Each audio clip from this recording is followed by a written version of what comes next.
people want us out of there. I'm just suggesting that we work within the rule of law. Like only going to war when you declare the war, then we wouldn't be entrapped in international law. I understand. Well, I guess U.S. intelligence officials say they had documents recovered in that compound in Abbottabad that showed that al-Qaeda was planning other attacks, perhaps bigger than 9/11. I asked you in our debate in Sioux City on the topic of Iran about this, but on this topic, GOP nominee Ron Paul would be running far to the left of President Obama on the issue of tracking down and killing terrorists who want to attack the U.S. Well, I would say that if you do your best and you can't do anything, yes, we had the authority, we voted for it, you got it from the Congress, you do it. I just didn't think that they had gone through the process enough to actually, capture him in a different way. I mean, think about Saddam Hussein. We did that. We captured him. And we tried him. I mean, the government tried him, and he got hung. What's so terrible about this? This whole idea that you can't capture... Just a minute, right? Just a minute. What's this whole idea that you can't capture people? But you voted against the war in Iraq. Just think, Adolf Eichmann was captured. He was given a trial. What's wrong with capturing people? Why didn't we try to get some information from them? We're accustomed to asking people questions, but all of a sudden, gone. That's it.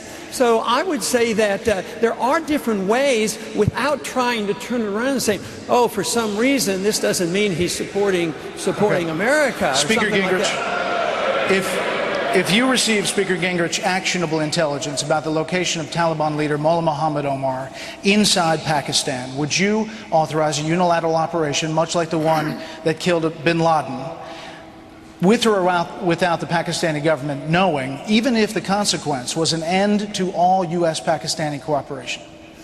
Well, let me go back to set the stage as you did a while ago. Bin Laden plotted deliberately bombing American embassies, bombing the USS Cole, and killing 3,100 Americans, and his only regret was he didn't kill more. Now, he's not a Chinese dissident. The analogy that Congressman Paul used was utterly irrational. A Chinese dissident who comes in here, a Chinese dissident who comes here seeking freedom is not the same as a terrorist who goes to Pakistan seeking asylum. Furthermore, when you give a country $20 billion and you learn that they have been hiding, I mean, nobody believes that bin Laden was sitting in a compound in a military city 1 mile from the National Defense University, and the Pakistanis didn't know it. Now,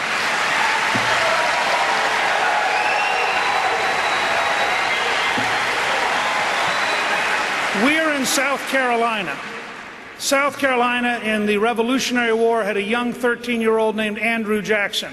He was sabred by a British officer and wore a scar his whole life. Andrew Jackson had a pretty clear-cut idea about America's enemies. Killed them.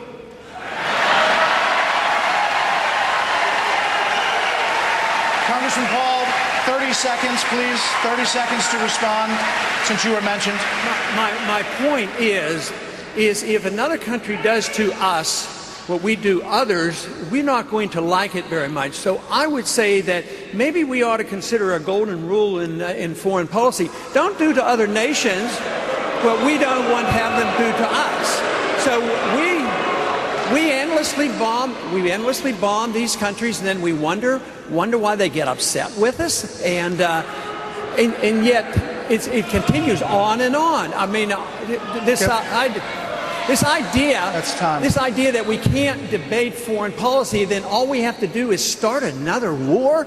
I mean, it's warmongering. They're building up for another war against Iran, and people can't wait to get in another war. This country doesn't need another war. We need to quit the ones we're in. We need to save the money and bring our troops home. Governor Romney.